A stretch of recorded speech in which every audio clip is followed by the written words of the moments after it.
പരിക്കിൽ നിന്ന് മുക്തനാവുന്ന Lionel Messi ഉടൻ തന്നെ കളിക്കളത്തിലേക്ക് തിരിച്ചെത്തുമെന്ന് Inter Miami coach Tata Martino. Major League Soccer regular season അവസാനിക്കും മുൻപ് സൂപ്പർ താരം ഇന്റർ മയാമിക്കായി കളിച്ചു തുടങ്ങും. എന്നാൽ മെസ്സി എപ്പോൾ തിരിച്ചെത്തുമെന്ന് കൃത്യമായ തീയതി ഇപ്പോൾ പറയാൻ കഴിയില്ല എന്നും ഉടൻ പരിശീലനം തുടങ്ങുമെന്നും മാർട്ടിനോ പറഞ്ഞു.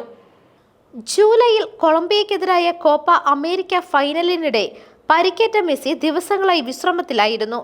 കോപ്പ ഫൈനലിന്റെ രണ്ടാം പകുതിയിൽ പരിക്കുമായി കയറിയ ശേഷം മെസ്സി ഇതുവരെ ഗ്രൗണ്ടിൽ ഇറങ്ങിയിട്ടില്ല. ചിലിക്കും കൊളംബിയയ്ക്കുമെതിരായ അർജന്റീനയുടെ ലോകകപ്പ് യോഗ്യതാ മത്സരങ്ങൾക്കുള്ള ടീമിലും മെസ്സിയില്ല.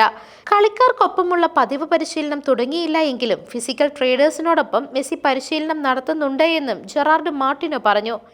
മെസ്സി എത്ര ദിവസത്തിനുള്ളിൽ തിരിച്ചെത്തുമെന്ന തീയതി ഇപ്പോൾ പറയുവാൻ കഴിയില്ല.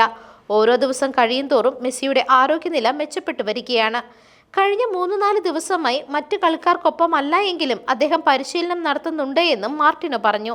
26 മത്സരങ്ങളിൽ നിന്ന് 56 പോയിന്റുമായി 1-ാം സ്ഥാനത്താണ് ഇന്റർ മയാമി. ഈ ആഴ്ച അവസാനം സിൻസിനാറ്റിയെ നേരിടാനിറങ്ങുന്ന ഇന്റർ മയാമിക്ക് ജയിച്ചാലും തോറ്റാലും പ്ലേ ഓഫിലെത്താൻ കഴിയുമെന്നാണ് കരുതുന്നത്. 26 മത്സരങ്ങളിൽ 48 പോയിന്റുള്ള സിൻസിനാറ്റി 2-ാം സ്ഥാനത്താണ്. News desk മെഗ്നവിഷൻ.